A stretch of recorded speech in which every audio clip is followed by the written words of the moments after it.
একজন মহিলা এগিয়ে আসে, তারপর মাহফুজের মুখে মায়ের স্নেহ ঢেলে দেয়। জানো বাবা, তোমার আজকের এই কাজে আমরা খুব খুশি হয়েছি।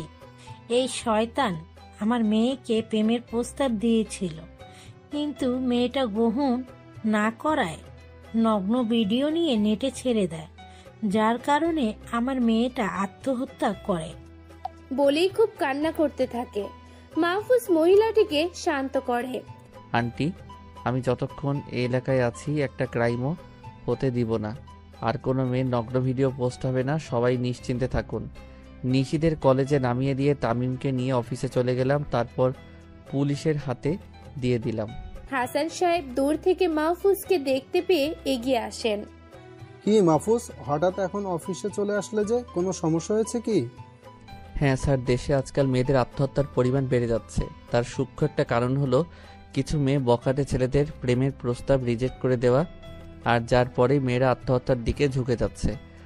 তোমার কথাটা ঠিক বুঝলাম না, একটু ক্লিয়ার করো তো। স্যার, কিছু বখাটে ছেলে আছে যারা মেয়েদের প্রেমের প্রস্তাব দেয়, কিন্তু মেয়েগুলো তাদের পাত্তা দেয় না। এক পর্যায়ে ছেলেগুলো মেয়েদের গোপন ভিডিও করে নেটে, পর্ন সাইটগুলোতে সমাজে ছড়িয়ে দেয়, যার কারণে মেয়েরা আত্মহত্যা করছে। স্যার, এগুলো আমাদেরকে পদক্ষেপ নিয়ে ঠিক করতে হবে। ওকে, তুমি কাজ করো, আমি তোমার সব দিক থেকেই সাহায্য করব। স্যারের কথা শুনে অনেক খুশি হলাম। আজকে থেকেই পর্ন ওয়েবসাইটগুলো হ্যাক করে বিলীন করে দিব, যাতে 18+ ভিডিওর জন্য কারো জীবন নষ্ট না হয়। ওকে, তুমি কাজ করো, আমি তোমার সব দিক থেকেই সাহায্য করব। স্যারের কথা শুনে অনেক খুশি হলাম। আজকে থেকেই পর্ন ওয়েবসাইটগুলো হ্যাক করে বিলীন করে দিব, যাতে 18+ ভিডিওর জন্য কারো জীবন নষ্ট না হয়। আর কিছুক্ষণ অফিসে থেকে বাসায় চলে গেলাম। এদের সাথে মারপিট করার পর বেশ ক্লান্ত লাগছে, তাই বাড়িতে এসেই ঘুমিয়ে পড়লাম।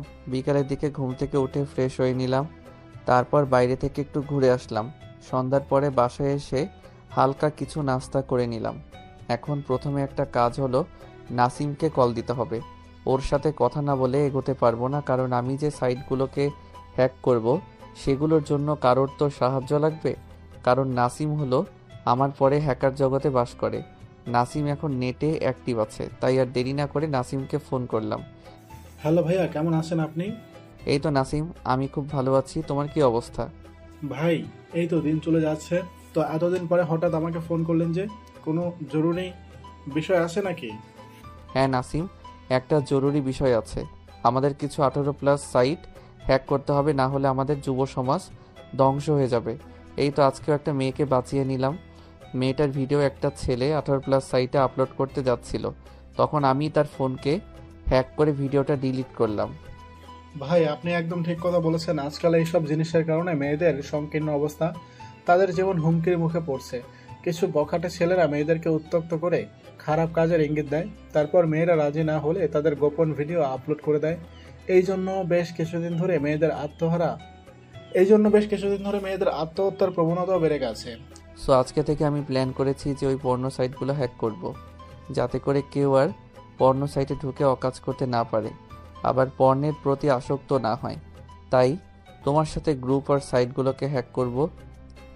তুমি রাজি তো আমার সাথে কাজটা করতে? আরে ভাই, এটা আবার বলা লাগে নাকি? আমি আপনার সাথে কাজ করলে নিজেকে ধন্য মনে করি। যেহেতু আপনি নিজেই আমাকে কাজের জন্য বলেছেন, আমি কি আর না করতে পারি নাকি? গুড বয়, এই জন্যই তোমাকে আমার ভালো লাগে। আচ্ছা, তাহলে আমরা এখন থেকেই একটা সাইট হ্যাক করতে লাগবো। আমি যে ছেলেটার ফোন হ্যাক করেছিলাম সেখান থেকে একটা সাইট পেয়েছি, আজকে সেটাই হ্যাক করব। নাসিম মাহফুজের কথায় সম্মতি জানায়। তারপর দুজন মিলে হ্যাক করতে লেগে যায়। বেশ কিছুক্ষণ পর দুজন মিলে সাইটটা হ্যাক করতে সক্ষম হয়। তারপর মাহফুজ সবগুলো ভিডিও ডিলিট করে দেয়। ভাইয়া, আজকে অনেক ভালো লাগছে। মনে হচ্ছে আমাদের হ্যাকিং জগতের সব থেকে ভালো কাজটি আজকে করলাম। সত্যি আপনার সাথে থেকে নিজেকে নিজে অনুভব করতে পারছি। ওকে, তোমার কথা শুনে আমারও খুশি লাগছে। তাহলে এখন ঘুমিয়ে পড়ি, কালকে আবার অফিসে যেতে হবে। মাহফুজ ফোনটা কেটে দিয়ে ঘুমিয়ে পড়ে। সকালবেলায় একটু দেরি করেই ঘুম থেকে ওঠে। মাহফুজের আম্মু ডেকে দেয়। মাহফুজের আম্মু ডেকে দেয়নি, কারণ গতকাল মাহফুজের ঘরের লাইট রাত প্রায় 3টা পর্যন্ত অন ছিল। মাহফুজের আম্মু বুঝে গিয়েছিল যে কোনো কাজে নিশ্চয়ই ভেঙে যায়। আলতো করে তাকিয়ে দেখে সূর্যের আলো মুখে এসে পড়ছে। তারপর ওয়াশরুম থেকে ফ্রেশ হয়ে নিচে চলে যায়, কিন্তু হঠাৎ করেই কারোর সাথে ধাক্কা খেয়ে সোফার উপরে গিয়ে পড়ে। পাশে তাকিয়ে দেখে একটা মেয়ে ঠিক পাশেই পড়ে রয়েছে। মেয়েটার দিকে অবাক হয়ে তাকিয়ে থাকলাম, কারণ মেয়েটাকে দেখতে খুব সুন্দর লাগছে। একবার দেখেই তো প্রেমে পড়ে গেলাম মনে হচ্ছে। না, কী সব ভাবছি। আগে গিয়ে মেয়েটাকে উঠাই তো। মেয়েটার কাছে গিয়ে হাত ধরে টেনে উঠালাম। সরি, আপনাকে আমি দেখতে পাই নাই। আপনার কি ব্যথা লেগেছে নাকি? আরে না, কোনো সমস্যা নাই, আমার ব্যথা লাগে নাই, কিন্তু তোমাকে তো চিনতে পারলাম না। মেয়েটা কথা বলতে যাবে, তখনই নিশি এসে মেয়েটার মুখ চেপে ধরে। থাক আব্বু, তোমাকে আর কথা বলতে হবে না। এমনি খাটাসটার সাথে ধাক্কা লেগেছে। তোমার পরিচয় আমি দিয়ে দিচ্ছি। এই ভাইয়া, এটা হলো আমার বান্ধবীর মেয়ে। এখানে আজকে সকালে এসেছে, অনেক বলে বলে আপুকে নিয়ে এসেছি। আপু তো আসতে চাইছিল না। ও আচ্ছা, আমি আরো ভাবলাম আমাদের বাসায় আবার এটা কে আসলো। যাক, ভালোই হলো, তোর আজাইরা গল্প শোনানোর জন্য একটা মানুষকে পেয়ে গেলি। নিশি মাহফুজের কানের কাছে মুখ নিয়ে, ভাইয়া রে, এইটা শুধু আমার গল্প শোনার মানুষই না, তোর গল্প শোনানোর মানুষ বানিয়ে দিব। ভাবিও হতে পারে আমার। বলে নিশি একটা দুষ্টু হাসি দিল। মাহফুজ নিশির কথা শুনে তো চোখ আমার চড়ক গাছে উঠে গেল। আরে নিশি, বলেটা কি? এই সারা আপু, তুমি এখন আম্মুর কাছে যাও, আমি এই পুতুটার সাথে একটু কথা বলবো। সারা নিশির কথায় মাথা নেড়ে চলে যায়। তো নিশি মহারানী, এইবার বলুন আপনি কি বলতে চান। আপনার সঙ্গী তো চলে গেল। হ্যাঁ রে বাবা, বলার জন্যই তো আপুকে পাঠিয়ে দিলাম। এখন সোফায় বস, তারপর বলছি। মাহফুজ নিয়ে সোফায় বসে যায়। শুন ভাইয়া, এইটা হলো আমার বান্ধবীর মেয়ে। কেবল অনার্স 3য় বর্ষে পড়ে। দেখতে একদম পরীর মতো। আমার ভাইটার সাথে ভালোই মানাবে। তাছাড়া আনি আপুর সাথে কথা বলে দেখেছি, একদম নরম মনের মানুষ।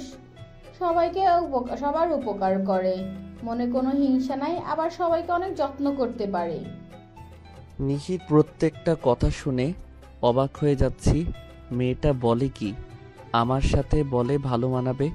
কি রে নিশি, তুই কি আমাকে বিয়ে নামক ভেজালে ফেলাতে চাচ্ছিস নাকি?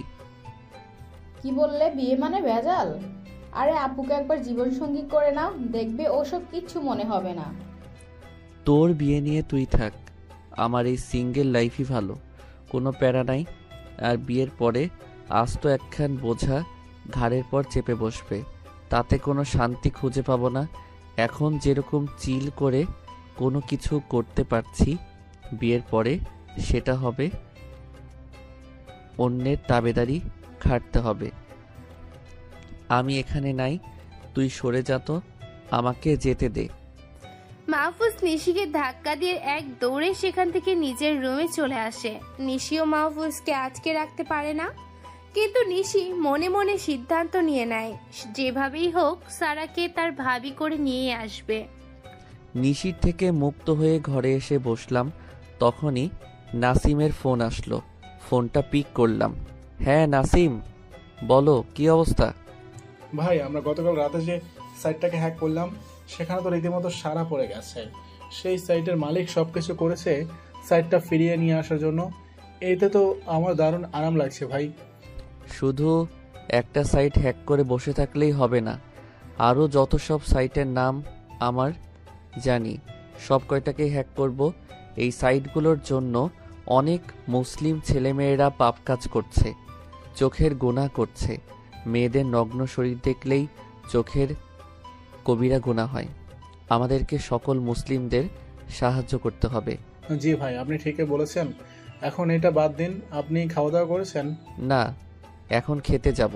আচ্ছা, আপনি খেয়ে আসেন, তারপর আমরা আবার সাইটগুলোকে হ্যাক করব। ঠিক আছে, তুমি একটু অপেক্ষা করো, আমি খেয়ে আসি। তারপর নাসিমের ফোনটা কেটে দিয়ে নিচে খেতে চলে গেলাম। খাবার শেষ করে আবার নিজের রুমে চলে আসলাম। তারপর নাসিমের সাথে পর্নো সাইটগুলো হ্যাক করতে শুরু করলাম। আজকে পুরো 2টা সাইট হ্যাক করে নিজেদের আয়ত্তে নিয়ে চলে আসলাম। সাথে সাথে 18+ সাইটগুলোতে হইচই বেঁধে গেল। সাব বুঝে গিয়েছে যে তাদের সাইটগুলো কেউ হ্যাক করতে শুরু করেছে। সাইটের মালিকদের মাথায় হাত পড়ে গেল। কেউ কিছু বুঝে উঠতে পারছে না যে হ্যাক করছেটা কে। ভাই, আমরা সফল হয়েছি। আমরা সবার মনে ভয় ঢুকিয়ে দিতে পারছি। এইবার মনে হয় আমাদের দেশের মৃত্যুর সংখ্যা কমে যাবে আর সবাই এই পাপ কাজ থেকে ফিরে আসতে পারবে। তবে অনেকেই আমাদের উপর প্রচুর রেগে যাবে, আমাদের দেখতে পারবে না। সেটাতে আমাদের কিছু আসে যায় না। আমরা ভালো কাজ করছি, এটাই আমাদের লক্ষ্য। So go forward. নাসিমের সাথে কাজগুলো শেষ করে অফিসের দিকে রওনা দিলাম। কিছুক্ষণ পর অফিসে পৌঁছে গেলাম। সবাই নিজেদের কাজে ব্যস্ত। একজন আমার কাছে এসে বলল যে সে আমাকে তার কেবিনে ডেকেছে। সেখান থেকে সোজা স্যারের রুমে গেলাম। হ্যাঁ মাহফুজ, এসো, তোমার সাথে অনেক দরকারি কথা আছে, এখানে বসো। জি স্যার, বলুন কি কথা। মাহফুজ, তুমি আমাদের সংস্থার সব থেকে ভালো হ্যাকার। হ্যাকিং ছাড়াও অন্য সব কাজে তোমার দক্ষতা অসাধারণ। তাই তোমাকে আমরা আমেরিকা পাঠাতে চাই, যাতে করে সেখানে থাকা হ্যাকিং গ্রুপ এইচকে সংস্থার সাথে ভালো যোগাযোগ করতে পারো। এই সংস্থার সাহায্য আমাদের অনেক প্রয়োজন। তারা সহজে কাউকে সাহায্য করতে চায় না, কিন্তু আমি জানি তুমি তাদেরকে ম্যানেজ করে নিতে পারবে। এইচকে মানে হ্যাকিং কিং সংস্থা, যাদের কাছে বিশ্বের প্রায় প্রতিটি দেশ মাথা নত করে আছে। সে তো একটা ভয়ঙ্কর হ্যাকার সংস্থা। তাহলে আপনার প্ল্যানটা কি? আমার প্ল্যানটা অনেক বেশি বড়। আমাদের দেশের সাথে বাইরের কিছু দেশ পাঙ্গা লড়ছে। সবাই আমাদের দেশের সাইবার সিকিউরিটির উপর আক্রমণ চালাচ্ছে, আমাদের হিমশিম খাইয়ে ছাড়ছে। তাই আমি চাইছি হ্যাকার কিং সংস্থার কিছু লোক আমাদের দেশে আসুক আর আমাদের সাথে প্রোটেকশনের কাজ করুক।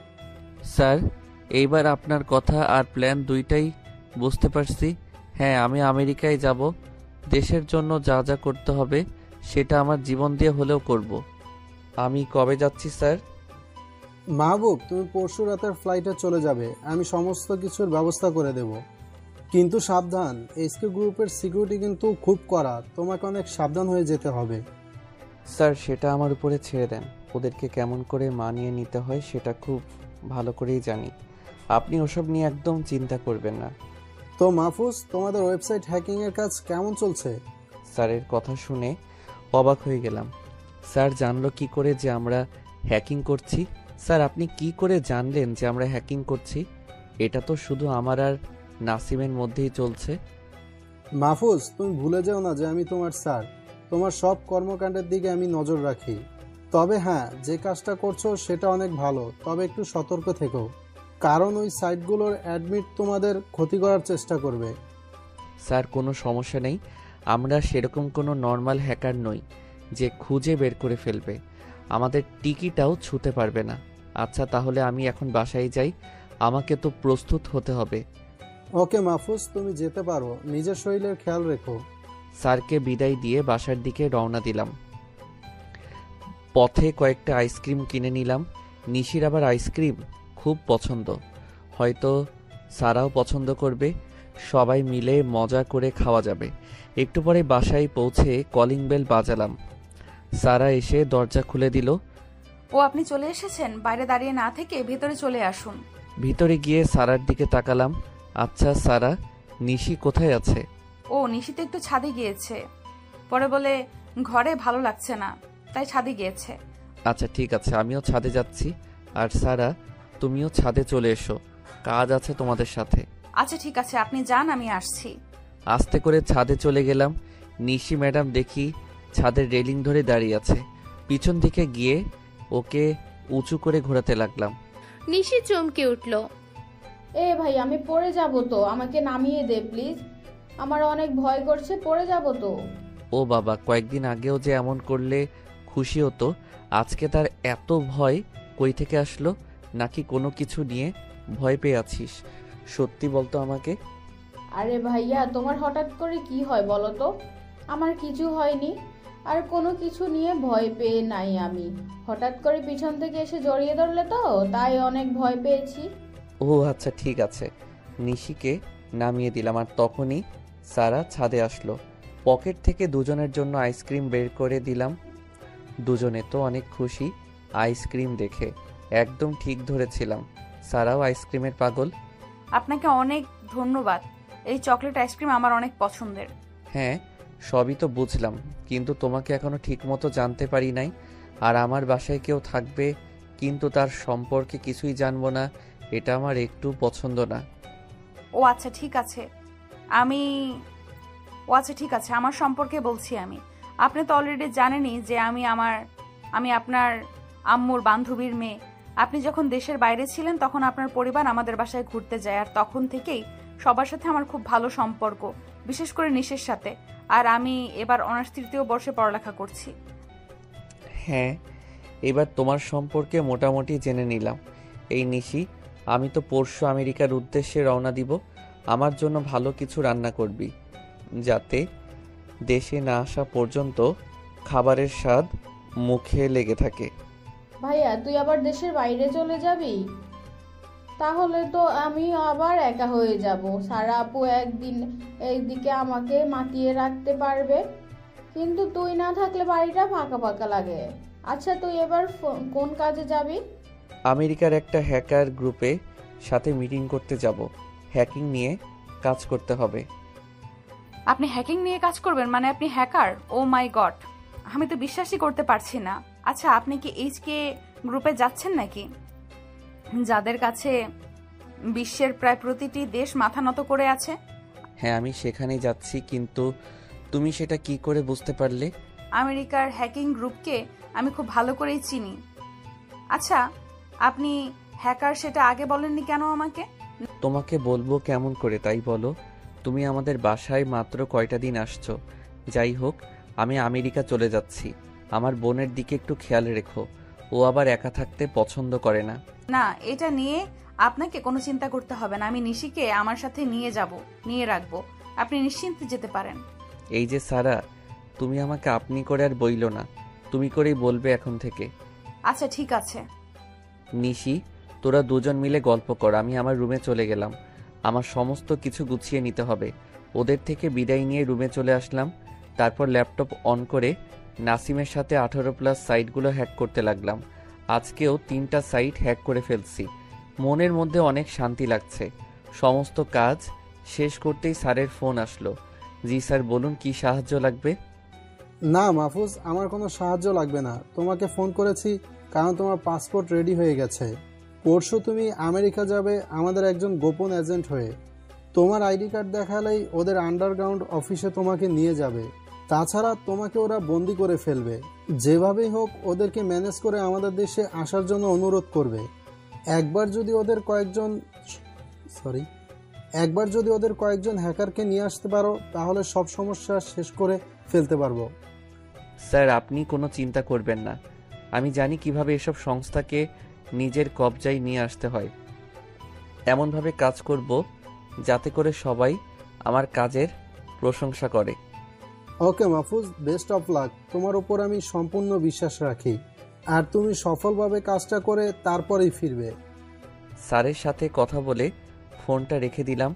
তারপর রাতের খাবার খেয়ে ঘুমের দেশে হারিয়ে গেলাম। সকালে উঠে ফ্রেশ হয়ে প্রথমে বাবা মায়ের কাছে চলে গেলাম। কেমন আছো তোমরা? এই তো ভালো আছি, তুই কেমন আছিস? এই তো আমিও ভালো আছি। তোমাদেরকে একটা কথা বলার জন্য এসেছি। আমরা জানি তুই কি কথা বলার জন্য এসেছিস। আচ্ছা তুই কি বলতো? বাড়িতে আসছিস মাত্র কয়টা দিন হলো, এর মধ্যে আবার আমেরিকা যাওয়ার কি মানে ছিল?